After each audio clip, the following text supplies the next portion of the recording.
Let me introduce our keynote speaker here.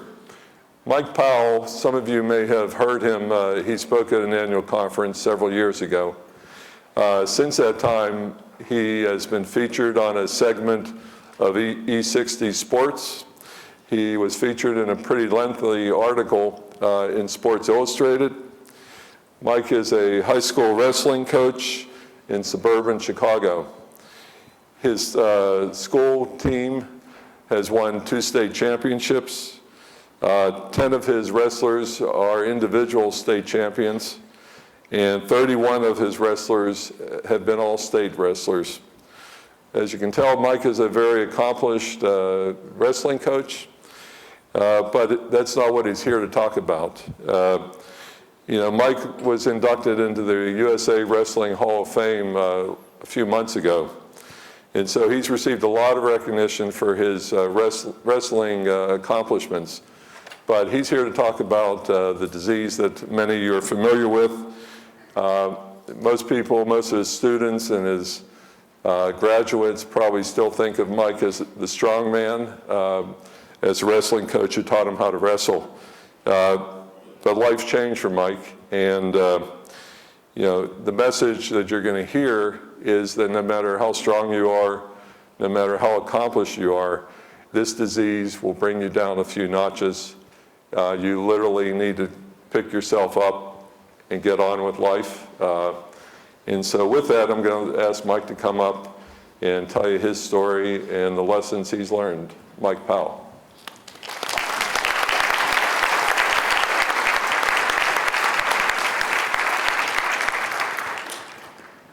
It's a great honor to be here, to be asked to speak to obviously something that's dear to my heart. I don't spend much time thinking about being sick these days. I try not to. When Bob asked me, to be honest with you, I was really hesitant because it's kind of scary to me. And it's brought a whole bunch of stuff back, but it's been really, really healthy. And I appreciate it, and it's a great honor to stand here before you guys. Nothing I'm going to say here is intended to sound preachy. I'm always scared. I've done a decent amount of public speaking, and my biggest insecurity about talking in front of a crowd is that people think I'm preaching at them.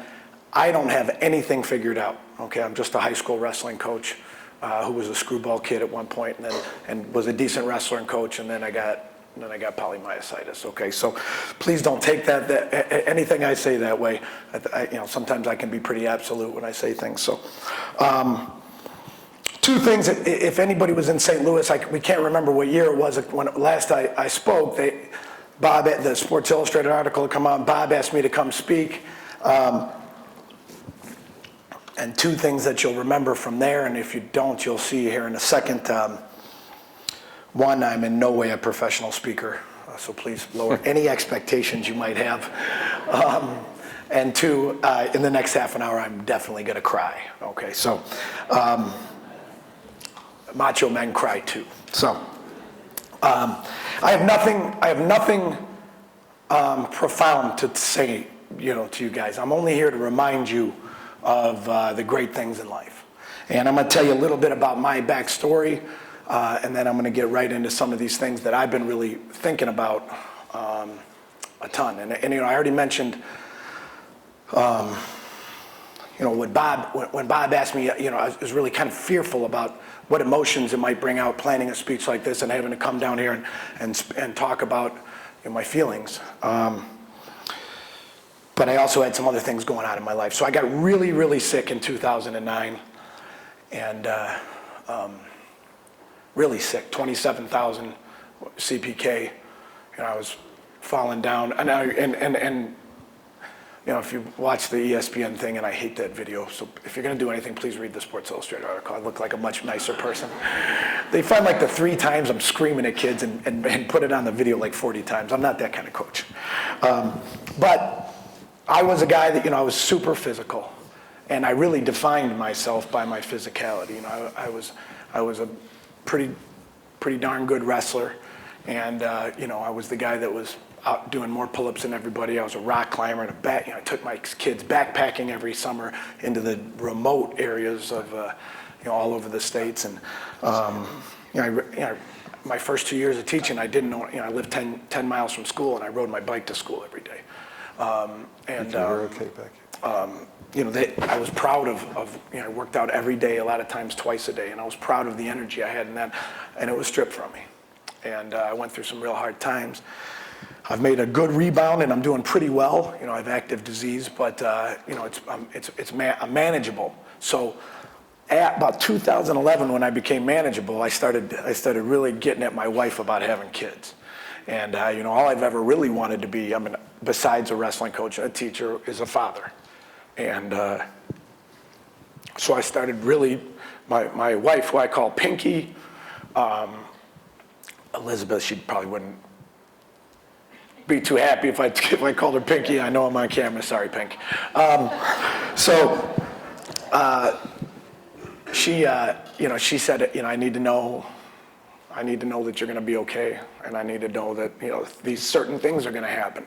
And I went out of my way. You know, I've lived a very disciplined life and ate right and did everything. I stepped down as a head wrestling coach in a program that had been, you know, second in the country the year before. Last year I was a first-time assistant. We were the national champs. First time ever for an Illinois. It was a pretty big deal for me. So it was hard for me to give up my life's work. And I'm still a very, you know, I'm an integral part of the program, but I made some real sacrifices to prove to her that I'm ready to make our now son my number one priority. And so she okayed it. And so we started trying. And I was really doing well psychologically, and like I said, I'm doing well physically. But these horrible, horrible thoughts started coming to me, you know, as we're trying, and I'm anticipating, oh my gosh, she might actually get pregnant, and I might actually be a father someday. And I think some of you guys can relate to some of this, but this fear of being weak and looking weak, and you know, not being able to be a father the way that my father was to me, or that I would want to be for my son, started creeping in. And I never expressed anything to her, but for months I'd be up late at night, you know, thinking, you know, what if I don't make it to his high school graduation? You know, what if I,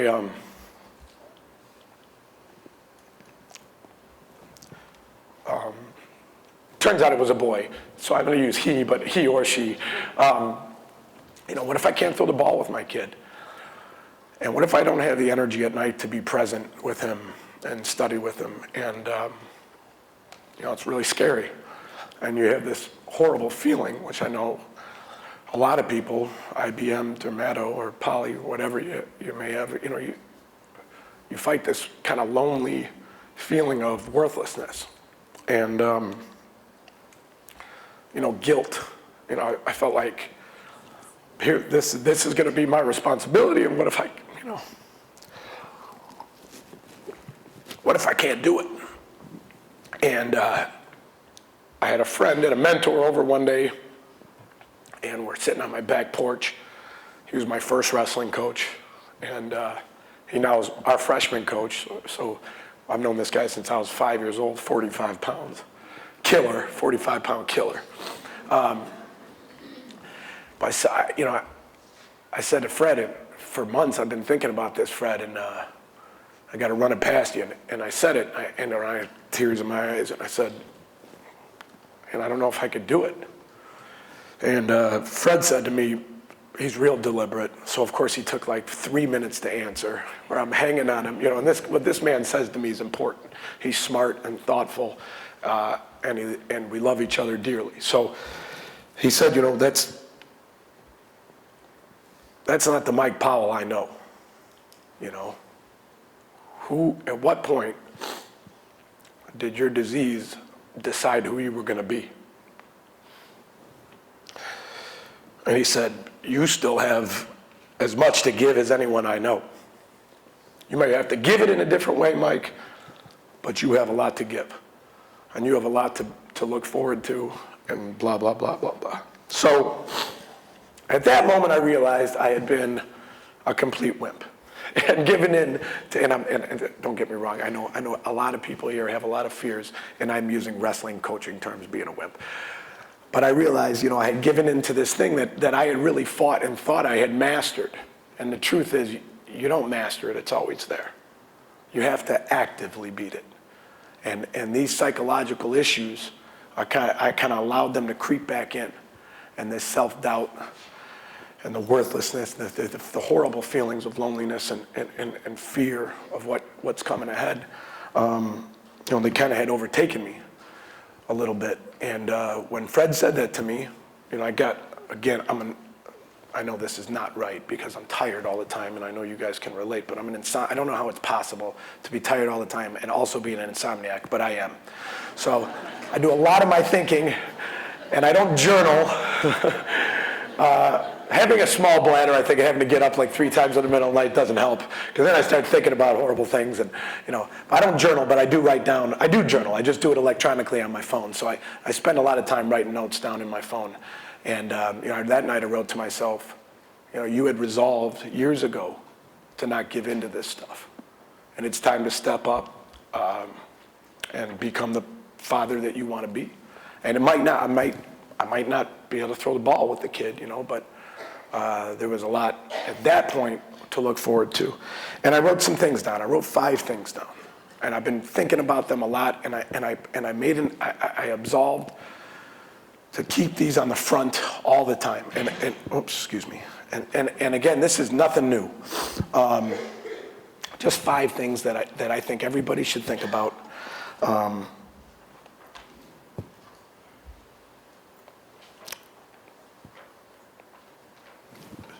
Illness, not illness, you know what I mean? These are things that people who live great lives, who are happy and fulfilled, do regularly.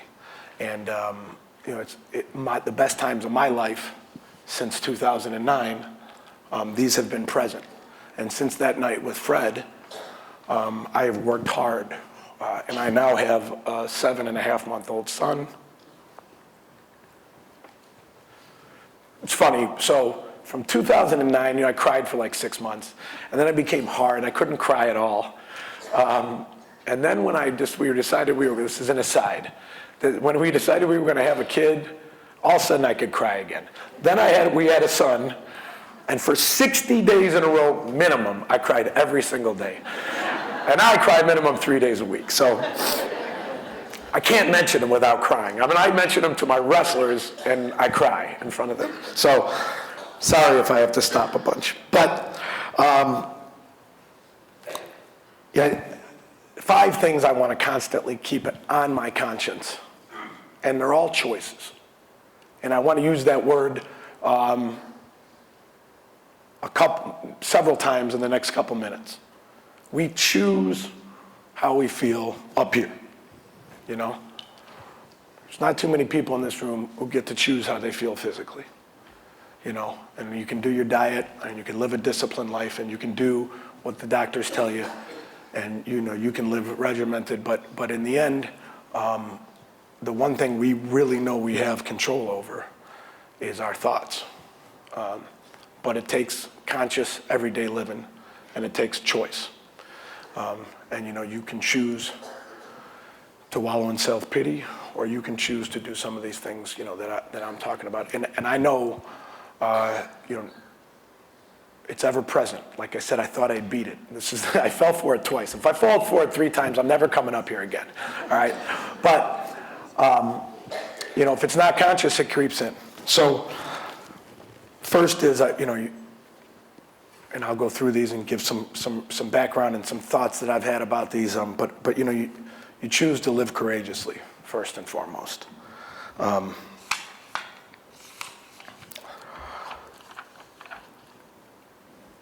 I choose a life of service and giving. I choose optimism over pessimism or realism. I'll get to that in a minute. I choose to invest and build and strengthen my relationships. And finally, I choose gratitude. And I'll start with choosing to live courageously. You know, no matter what your circumstances, everybody has a right, everybody is capable, and everybody deserves to live a good life, you know, regardless of illness. And I think a lot of that comes from resolving to be courageous emotionally, and to be courageous daily, and taking on things, and being present, you know, and being a person that people want to be around, and a person that contributes in whatever way that may be. And so, you know, I think we have a right to, you know, illness or not an illness, to live a meaningful and fulfilling and impactful life. You know, I'm only 39 years young. I plan to see my son walk across the stage at his high school graduation, which means I got a lot of life to live. And I think a lot of us do. And I don't know what the, you know, I can't speak to any individual here, but whatever that finite number is, I know one thing: there's nobody in this room who doesn't want to, you know, live a great, however many years that is. And I don't mean to be morbid, but I want to be able to say I did some great things despite, and maybe even just did some great things. And I'm big on, you know, the Sports Illustrated thing and the ESPN thing was really nice, but I often felt like people, they want you to live courageously in your fight against disease. And I don't like that, because I don't like to be defined as a person that's the guy who has a disease. I don't want to, you know, that's the wrestling coach that's sick. You know, I want to be, that's the great guy. You know, that's the giving, caring man, you know, who's going to hopefully raise a great son and is a great husband and a great friend and the best person he can be, who also happens to have a muscle weakening disease. And so I asked you to differentiate that a little bit. You know, the fight, of course you're fighting your disease courageously, but living courageously is something different. And choosing to wake up on a daily basis and maybe get out and do the things or take on some of the challenges, again, whatever they may be for you, it takes courage. And putting one foot in front of the other when times are difficult takes courage. You know, and so I encourage you to do that. This is a macho guy thing, but I've had this quote memorized for a long, long time, and I put it in here because it meant something very different to me when I was 29 and healthy, and I could do 60 pull-ups in a row, and I could sleep 4 hours a night, you know, 40 nights in a row, and get up and do it, you know, again and again. I had more energy than I know what to do with. And a lot of you guys are probably familiar with this, but I'm gonna read it just in case I choke in front of you guys. I have it in front of me, but I can probably do it from memory. And a lot of you guys know it, but I want you to take into account, I'll talk a little bit afterwards, but I want you to, I think it's a great metaphor for challenging yourself. And for me, the critic right now is not what it was for Teddy Roosevelt. It was probably the media or his political opponents. This is called The Man in the Arena. And it starts talking about a critic. And for me, the critic is me. And it's my demons and my self-doubt as a result of disease. It's not the critic that counts. It's not the man who points out where the strong man stumbles or where the doer of deeds could have done things different. The credit belongs to the man who's actually in the arena, whose face is marred by dust and sweat and blood, who strives valiantly, who errs, who comes up short again and again, Because there is no effort without error and shortcoming, but who does actually strive to do the deeds, who knows great enthusiasms, the great devotions, who spends himself in a worthy cause, who at best in the end knows the triumph of high achievement, and who at worst, if he fails, at least fails while daring greatly,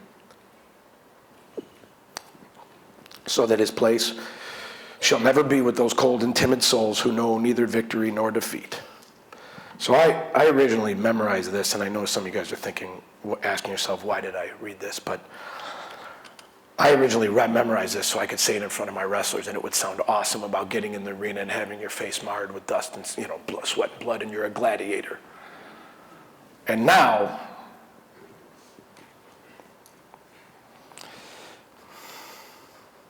it reminds me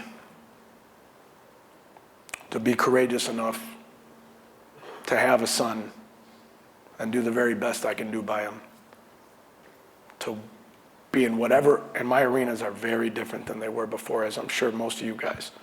It's a new definition of normal and everything else. But this, and this is a true story, I ordered a way overpriced framed copy of this for my son's room. And he's 7.5 months old, but I read it to him about twice a week. I don't have to read it, I have it memorized. And I do it because it reminds me that my greatest arena now is fatherhood. And disease and illness will never put me on the sidelines, ever. I'm going to be in the arena, and whatever it is I choose to do.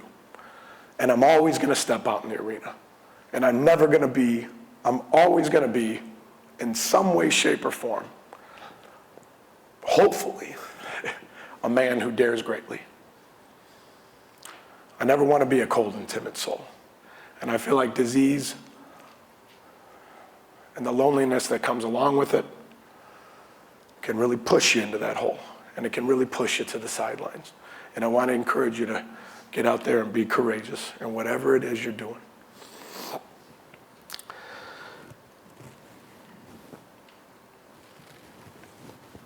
I choose a life of service.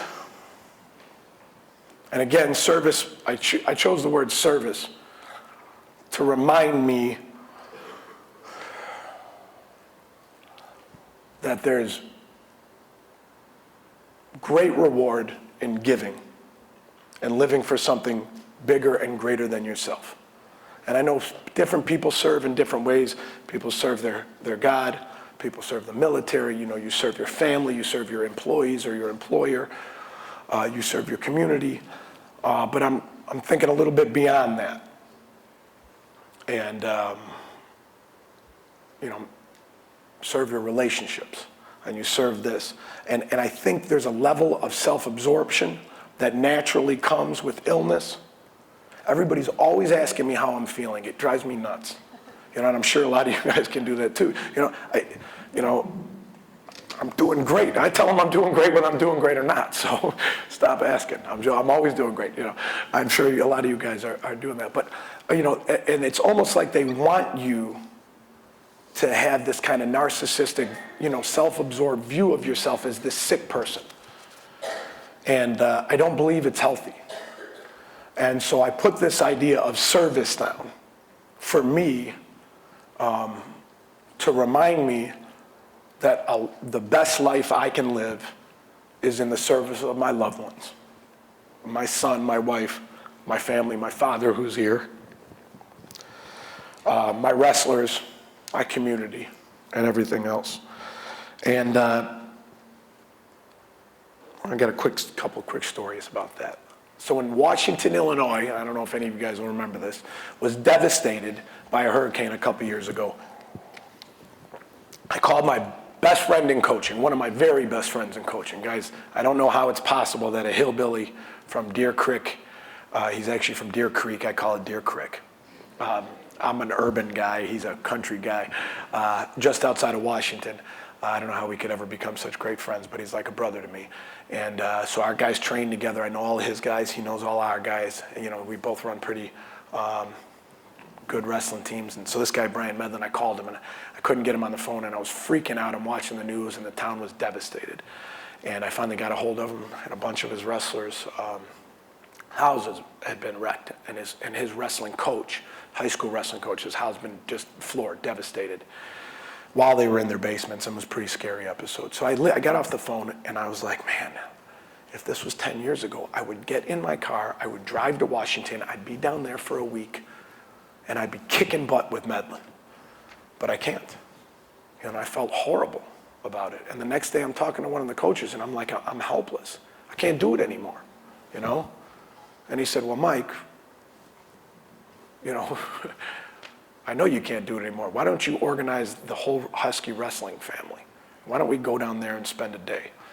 So a week later, on a Saturday, we got up at 4:30 in the morning. We drove down, and we brought 115 people to clear houses from I guess the disaster relief won't pick up your debris, and you're in charge of clearing your own possessions. So we went to these wrestlers' houses, and when I say we, I mean everybody else. I worked in the soup kitchen with the ladies, preparing lunch. But our young studs and a lot of their parents and brothers and sisters came down, and they cleared a bunch of houses. And one of the dads said to me, you know, it would have taken me 6 weeks with my family to do this. And so crazy, but like using my head, I ended up serving in a better manner than I would have had I been my old macho self and drove straight down there. So it was great to be able to serve in that manner. And that's kind of your traditional service, you know.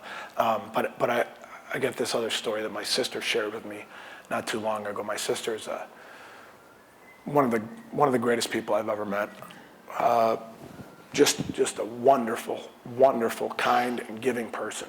And she told me this story, and it really touched me. One of her friends has ALS, and is not doing well, and you know, is nonverbal, is using a wheelchair at this point, and they threw a birthday party for her, and a dozen or so people came, and my sister showed up. And this woman, and literally this was for her, to let her know, her friends had organized this to let her know how much she was loved and what a wonderful person she was. And my sister showed up, and she said this woman had created a unique gift that related to each of their friendships, every single person there. And with computer-assisted technology, written each person a letter, an individual letter, stating how much they meant to her, how much their friendship meant to her, and how grateful she was to have them in her life. And she told me that story, and I thought, now that's a woman who has service on her mind. You know, she is in the very toughest time possible, is serving her loved ones and her friends in one of the most touching manners I've ever heard. And so I think service comes in a lot of different ways. But I think if you keep it on your forehead or on the front of your mind, you know, you can feel really good about yourself if you're out there and in some manner making the world a little bit better place. So I'm doing my best to serve. And I hope you guys will consider the idea. Optimism. Again, this is not, I'm not telling anybody here anything you don't already know. Hopefully I'm just reminding you.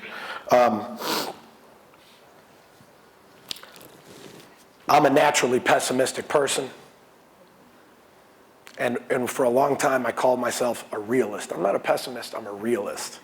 And now I'll tell you, realists are pessimists in sheep's clothing. So when you don't feel good and your head hurts and your body aches and you're tired all the time, it is really, really easy to have a pessimistic view of the world. And you have to choose consciously. Sorry, Bob. I'll finish. I'll get through this as quickly as possible. You have to choose. I'm not going to tell this story. But you have to choose to live a life of optimism.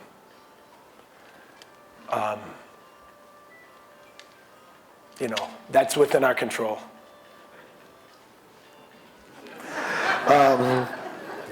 That's a good ringtone.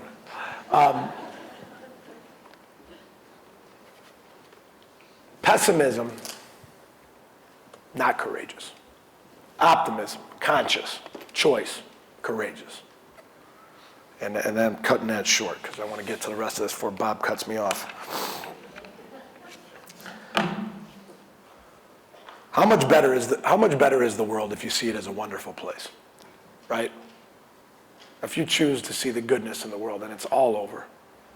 I've been in the depths of pessimism and the heights of optimism, and it's tough. Optimism's tough. But you got to choose to love life, and whatever cards you're dealt, you got to play them. You got to play them with all your might, and know you're going to play them well. Continuing to build and strengthen relationships. This is similar to that service idea of friendship and family and everything, but I just want to, and I'll touch on this real quickly. One of the hardest things for me personally, and I don't know if it's because I'm a macho, formerly macho male, or if this is what illness does to you, but for a long time I had a hard time expressing love for others and saying deep and meaningful things to my loved ones and to my friends, and allowing myself to feel emotion, deep and meaningful emotion, other than sadness and desolation. And so that night I committed, and I put in a lot of thought into this, a lot of conscious living into this since then, and it's been great. I have put a lot of thought into making sure that I'm not going to fear opening those floodgates of emotion. I turned it off. It's just easier sometimes just to turn it off. So, because with the good, oftentimes comes the bad. But I resolved to be tough enough to be vulnerable and to never, ever, ever let my dear friends and wife, and now my son, I don't want him to ever wonder about how much his father loves him, because I was scared of letting my emotions go a little bit. So that's that. And then the final thing is, and Bob, I'm hustling through. I got 1 minute. Gratitude. The world is a better place when you wake up in the morning and you say, I'm thankful to put 2 feet, 2 wheels, or whatever you're putting on the ground that day. The world is a better place. And a lot of these are connected, and obviously optimism and gratitude. You can't have gratitude without optimism. But I think we can all do our best to choose to not see what we're missing out and not see the way, everybody knows our lives have changed forever. And there's things we can never get back. That's my buddy says, and I think he quoted it from a movie, it's like a bag of bricks you carry around. Set it down and walk away. I choose to be grateful for the things I have in my life. We can choose every day to say, look at this. Look at these you look at these people who love me. What a wonderful day. What a wonderful life I've led and will continue to lead. And when you're grateful for all those things that you have, and whatever opportunities may be, whatever opportunities are set forth in front of you, I think we can have, we can live a better and a more enriched and fulfilling life. And then the final thing, I'm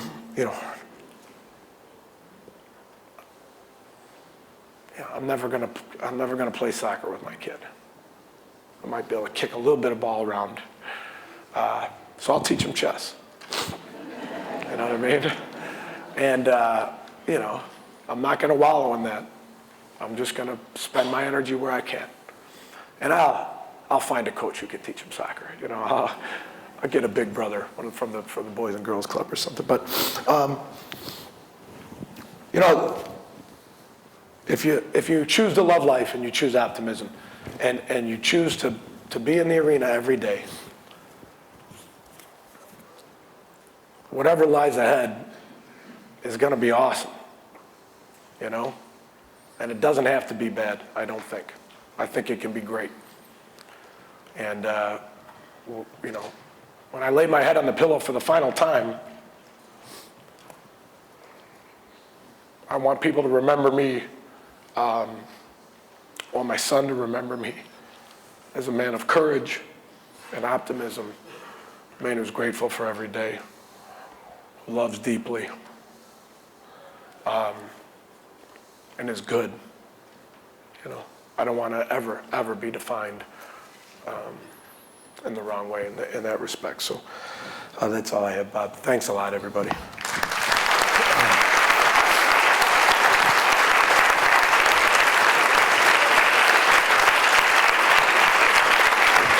Thank you.